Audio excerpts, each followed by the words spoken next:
Salut la compagnie, c'est Jules Melon. Bienvenue dans Impro Ciné Critique. Aujourd'hui, je vais vous parler d'un film récent qui vient de sortir au cinéma, enfin il y a une semaine, et que je viens de voir au cinéma. Incroyable, non? C'est L'île aux chiens, réalisé par Wes Anderson, un film d'animation américain, mais qui rend vraiment hommage aux traditions japonaises, au cinéma japonais aussi.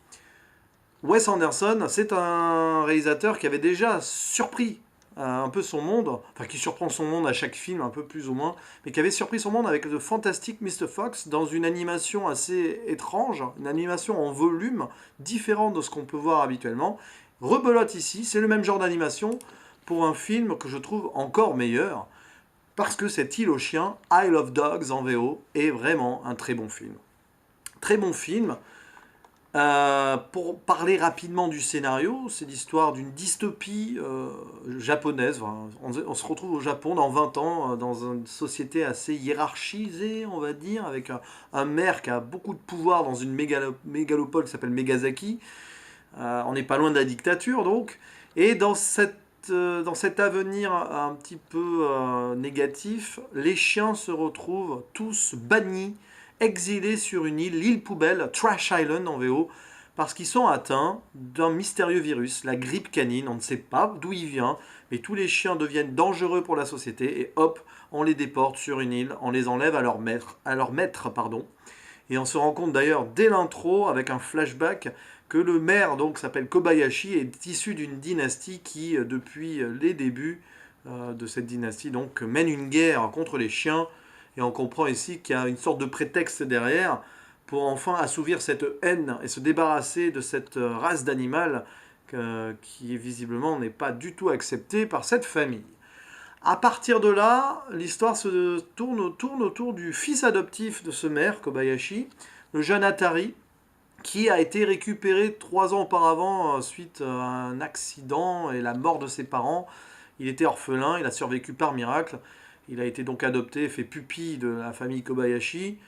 Et pour le protéger, il lui avait offert un garde du corps chien, oui, un canin garde du corps, pourquoi pas, élevé en tant que presque de façon militaire.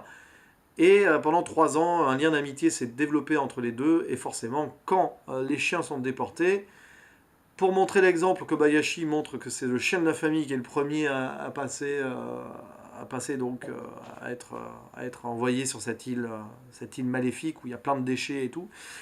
Et le jeune Atari ne l'accepte pas. 6 mois après, il décide de voler un avion. Oui, oui. Côté what the fuck de Wes Anderson. Dit pourquoi pas, hein, un jeune de 12 ans qui vole un avion. Peut-être que dans cet avenir-là, on peut le faire facilement. Et il vole un avion pour aller sur cette île avec tout le courage absolu pour récupérer son chien Spots. Sauf qu'une fois là-bas, il s'y crache et il tombe nez à nez avec des chiens qui parlent. Mais il ne comprend pas, parce qu'ils ne parlent que pour nous. Et c'est ça la magie de ce film, c'est que dès le début, le postulat est posé que les aboiements des chiens seront traduits, donc ou en anglais ou en français, si vous regardez le film en VO ou en VF, alors que les personnages japonais, tous les personnages japonais, parlent japonais, sans sous-titrage, ou quasiment jamais sans sous-titrage, il y a peut-être des moments où on a quelques trucs, et pas doublés, mais traduits de façon, voilà, il y a des petits éléments comme ça intéressants, soit par une traductrice, soit par une étudiante, enfin une lycéenne américaine qui est au Japon, soit par des traducteurs. Bref, c'est vraiment un respect du langage japonais dans ce film. Il y a même certains passages qui ne sont pas du tout traduits, mais dont on comprend la teneur, rien que par l'émotion ou le contexte. Moi, je trouve ça vraiment superbe. Ça serait marrant d'ailleurs de trouver des gens qui parlent japonais pour traduire certains passages, mais on comprend ce qui se passe. Bref, moi je trouve ce postulat très intéressant, ce qui fait l'originalité d'un film vraiment visuellement exceptionnel, parce que pour moi, enfin moi j'ai pris une claque visuelle en fait, une claque esthétique. Pas seulement sur le côté animation bien faite et différente des animations qu'on peut voir habituellement, mais bon on l'avait déjà vu dans Fantastic Mr. Fox, donc pas plus étonné que ça au fond, mais par le soin apporté aux images par Wes Anderson. Il traite ce film d'animation comme un vrai film, avec des vraies caméras, il y a des plans de caméra, des séquences filmées comme s'il y avait vraiment une vraie caméra et des vrais gens derrière. Et donc avec la liberté en plus qu'offre l'animation, il se lâche vraiment. Il y a des moments où on oublie même que c'est de l'animation, quoi. C'est fou. Il y a des plans, voilà, par exemple, à un moment, les personnages sont filmés en ombre chinoise sur un mur pendant une bonne séquence. Il y a le jeu sur les gros plans et l'arrière-plan en même temps sur les mêmes images. Ce genre de truc qui est difficile à faire avec des vraies caméras. Bah là, il le fait bien. Il joue là-dessus souvent. Euh, donc esthétiquement, c'est une vraie claque. Voilà, il y a quelque chose de magnifique. Puis alors tous ces décors sur la culture japonaise, qui sont, moi je trouve ça très bien fait. Euh, et puis il y a le scénario. Alors le scénario, on peut lui faire dire ce qu'on veut. C'est assez simpliste au final, hein. Mais je trouve ça touchant de voir voilà, un jeune de 12 ans qui va chercher son chien avec un courage improbable, même une témérité, hein. Il est totalement téméraire, le gamin. Il prend des risques de fou. C'est même totalement improbable qu'il puisse survivre, ne serait-ce qu'au premier crash. Mais bon, pourquoi pas. Euh, je trouve ça touchant. Et puis les personnages chiens sont super bien travaillés aussi, mine de rien. Ils ont tous une personnalité.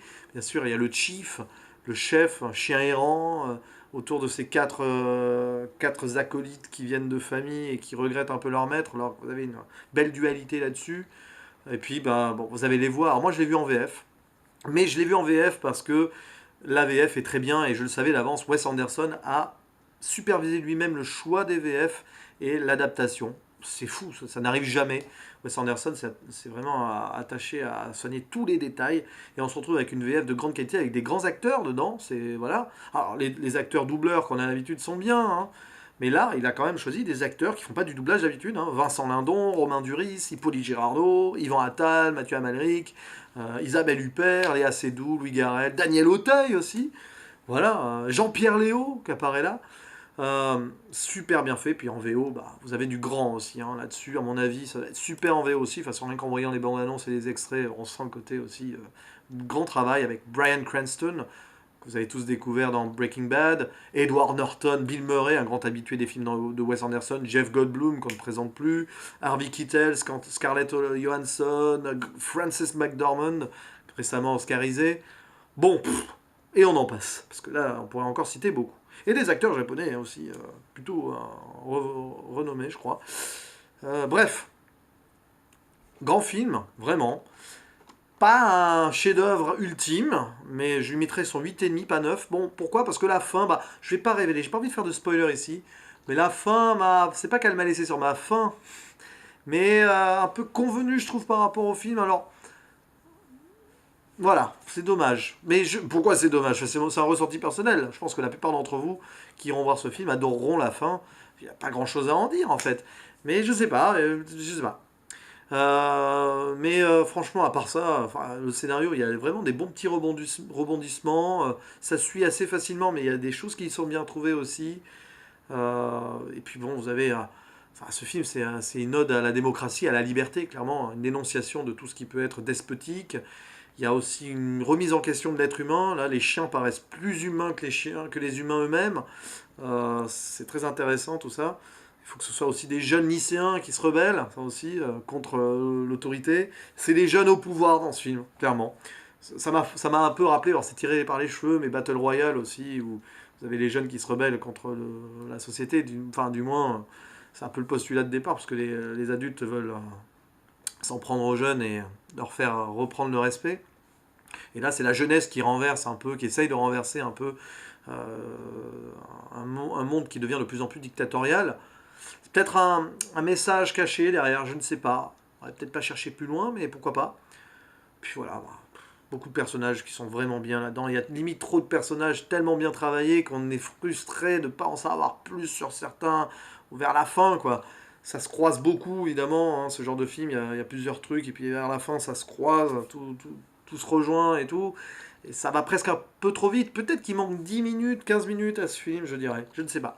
Mais bon, c'est franchement un très bon film, visuellement, esthétiquement. La musique aussi, très bien faite. Alexandre Desplat, quand même, hein, qui me semble qui avait déjà fait pas mal de musique de films de Wes Anderson avant. Et puis bon, il y a un thème, à un moment, percussion avec musique japonaise, un peu percussion comme ça.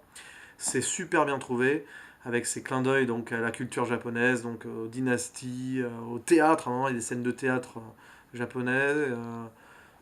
Bon, bref, c'est un film assez rare et unique à voir parce qu'on n'en a pas tous les ans comme ça, même je crois que... Enfin bref, c'est très rare. Et à mon avis, il va faire partie des top films de l'année, ça paraît évident.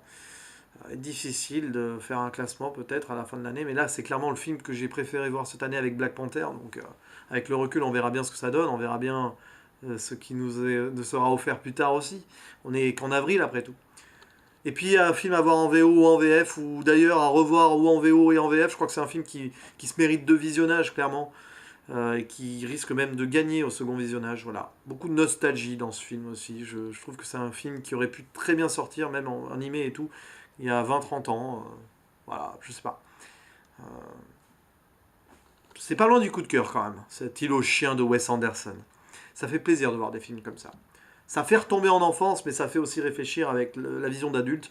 C'est le genre d'animation à la fois pour les enfants et les adultes. Alors, les enfants à partir de 10 ans quand même, parce qu'il y a des scènes... enfin, voilà. C'est pas forcément évident, je pense. C'est pas de l'animé pour tout petit, c'est pas du Disney non plus. Bref, merci de m'avoir écouté. Allez voir ce film, il vaut la peine. Et à la prochaine. Ciao.